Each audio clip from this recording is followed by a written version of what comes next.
Alors, la mesure de cette clarté nucale, c'est le nom donné à un examen qu'on pratique systématiquement pendant une grossesse. Le but, c'est de dépister les fœtus éventuellement porteurs de la trisomie 21, le mongolisme. On rappelle que cette affection est liée à la présence de 3 chromosomes 21 au lieu de 2. Regardez ici sur un karyotype, donc l'étude des chromosomes d'un bébé. À gauche, vous voyez bien ce qui est éclairé en bas, il y a 2 chromosomes 21, c'est normal, il y a des paires de chromosomes pour tous les chromosomes, hors les chromosomes sexuels.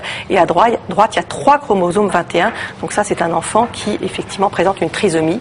Alors le principe de cette mesure, elle est simple, ça consiste à mesurer une petite tache claire au niveau de la nuque du fœtus. C'est une sorte de petit décollement normal qui va disparaître progressivement et on fait cette mesure par une simple échographie. Regardez ici l'échographie d'un bébé, vous avez là le liquide dans lequel il baigne, là on est à l'avant et donc en bas on est à l'arrière.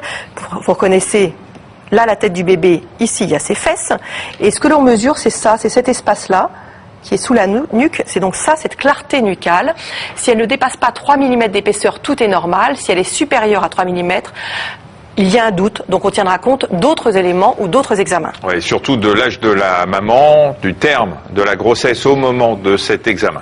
Ensuite, plus tard, entre la 14e et la 18e semaine après la date des dernières règles, on fera un dosage de marqueurs lors d'une prise de sang et on calculera alors avec tout ça un risque de trisomie 21. Ce qui pourra amener éventuellement le médecin à proposer un prélèvement, soit du placenta, ce qu'on appelle le trophoblaste, soit du liquide amniotique que vient de vous montrer Marina, dans lequel baigne le fœtus.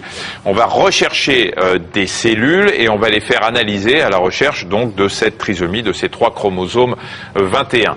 La mesure de la clarté nucale permet de dépister 80% des trisomies, mais il faut savoir que dans 5% des cas, il y a ce qu'on appelle un faux positif, c'est-à-dire qu'on a fait le diagnostic de trisomie alors qu'il n'y en avait pas.